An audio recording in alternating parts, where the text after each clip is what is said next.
Il était une fois une belle ville florissante, bilingue, la métropole du Canada, riche, vibrante. La vie nocturne, la vie le jour ou de nuit, Montréal était une ville, il se passait toujours quelque chose. Pour nous, les campagnards de Québec, aller à Montréal, c'était toucher à l'énergie, c'était... Puis ensuite, il est arrivé une série de choses qui ont probablement commencé par les Olympiques, qui sont probablement continuées par toutes sortes d'autres désastres, et finalement, ils se sont retrouvés avec un Gérald Tremblay. Comme désastre, c'est accompli. On a demandé à un journaliste montréalais qu'on aime bien, Roger-Luc Chaillet, de suivre les éléments qui nous permettent de mettre le doigt sur les remontées ou les descentes de Montréal, comme un patient en phase terminale. On surveille ses signes vitaux, puis même quand il s'améliore, on le dit. Ça n'arrive pas souvent. Salut! Salut! Là, c'est La Bonté, le chef de l'opposition, qui utilise Zampino, un ancien important de l'administration, et ses bons contacts avec des contracteurs et ses votes pour laisser répandre une vague odeur de conflit d'intérêts sur l'administration publique de Montréal. Ce serait étonnant que l'administration soit plus propre que la ville.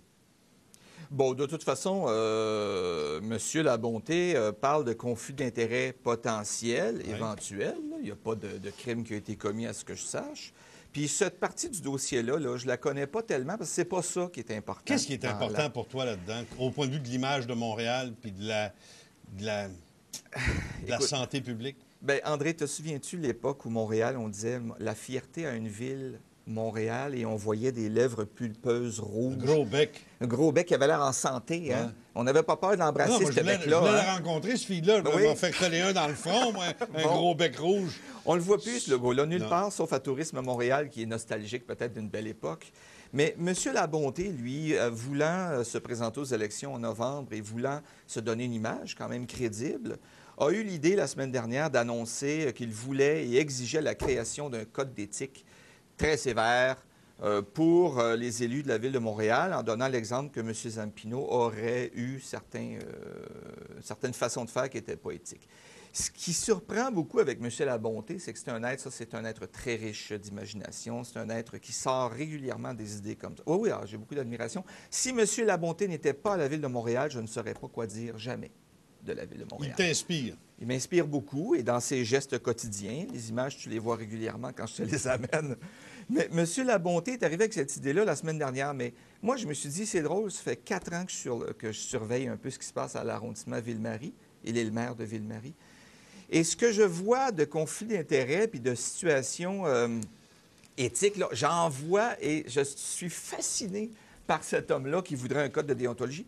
André, si le code passait tel qu'il le voudrait, M. Labonté serait le premier à perdre sa job. Mais tu peux pas être contre la tarte aux pommes, la maternité, puis le patriotisme. En principe, c'est bon d'être vertueux. Bon, alors ça voudrait dire quoi? Ça veut dire que tu ne pourras jamais la rendre obligatoire, la vertu. C'est dans le cœur des gens. Oui. Bien, oh là là. Bien là, tu vas aller chercher très loin la vertu dans ce cœur-là. OK. Parce que M. Labonté, oui. nous donne des exemples régulièrement de problèmes de conflit d'intérêts. Ce qui voudrait dire que si le code passait tel qu'il le souhaite, il serait le premier à vouloir l'appliquer, à montrer l'exemple, et la Ville, l'activité des élus serait mieux encadrée, plus transparente, hein, et ils seraient plus redevables de ce qu'ils font. Abandonnons le côté moral et allons du côté génie. Est-ce que tu as vraiment trouvé des sens uniques à Montréal qui mènent dans des cul-de-sac? As-tu vraiment trouvé ça, là? Ou bien c'est ton imagination? André, tu connais, tu sais que je suis un gars sérieux et que j'entends jamais à rire. Alors, qu'est-ce qu'on voit? Là? Alors, ce qu'on voit, c'est une série de 5 rues qui partent toutes de la rue Bélanger dans l'arrondissement Saint-Michel à Montréal. Ouais. Et on voit, la rue commence sur Bélanger. Tous ces petits bouts de rue-là commencent sur Bélanger. Et au fond, c'est le stationnement du centre boulevard. Et on ne peut pas traverser. Non, si on s'engage, on pourra jamais revenir parce que c'est un one-way en y allant avec un mur de ciment au bout. C'est génial. Non, mais c'est une illustration merveilleuse de l'avenir de Montréal. Un one-way dans le mur. Non, moi, je suis beaucoup plus positif que ça. Ouais. Moi, je trouve que c'est génial ce qui se fait ici. On est allé inventer Un un autre. système. Ça, c'est un one-way en s'en venant. Oui. Comment ils ont fait pour y aller? Ils ne peuvent pas y aller. Ben là, ils sont là. Non. Donc, s'ils sortent, ils ne pourront jamais rentrer. Non. Officiellement, ils ne sont pas là. La rue est sens unique, cul-de-sac. Tu ne peux pas entrer Et dedans. à sens unique vers nous. Oui. Et ces autos-là sont prêtes à sortir. Mais comment ont-elles fait pour rentrer sans faire d'infraction? Alors, selon les policiers, elles ont commis un crime. Une infraction. C'est un crime parce qu'il y a le paiement de 10 de contribution pour un acte criminel sur la contravention. Attention, c'est un crime. Chacune de ces rues, tu peux y entrer, tu ne peux pas en sortir. Ouais. Ou certaines, tu ne peux pas y entrer. Et ça finit tout de la même façon. Les piliers jaunes qu'on voit, c'est des blocs de béton. Et ça, là, avec un stop. Oui, alors, Avec un stop, avec un arrêt obligatoire Oui. au fond d'un cul-de-sac.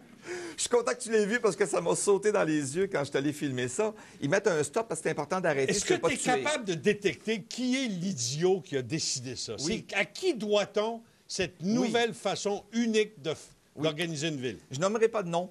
Hein? Ouais. On nommera pas de nom, on n'est pas là pour ça, mais on va dire ce qu'ils font dans la vie. C'est des urbanistes qui sont au service de l'arrondissement de Saint-Michel. Il y a un maire à Saint-Michel qui est allé approuver ça, cette affaire-là. C'est passé en réunion du conseil, ça. Ça a été approuvé. Hein? Les poteaux de béton, là. Et là, regardez bien, vous allez voir l'exemple de ce que je veux vous montrer. Tu vas voir quelqu'un qui va arriver plus tard, tout de suite après ce passage-là, en fait. Et la personne va arriver dans sa rue et pour en sortir de ce cul-de-sac-là, elle va devoir être contorsionniste, hein, le Cirque du Soleil. Elle va faire avec son véhicule des contorsions incroyables pour être capable de s'en sortir. On voit que c'est des blocs de béton recouverts de peinture jaune, là, mais c'est bétonné, cette affaire-là. Oui. Et tout le long, toutes ces rues-là, à peu près Saint-Michel jusqu'à aller à la fin entre Viau et Saint-Michel, en fait, là, sur la rue Bélanger, c'est comme ça sur toutes les rues.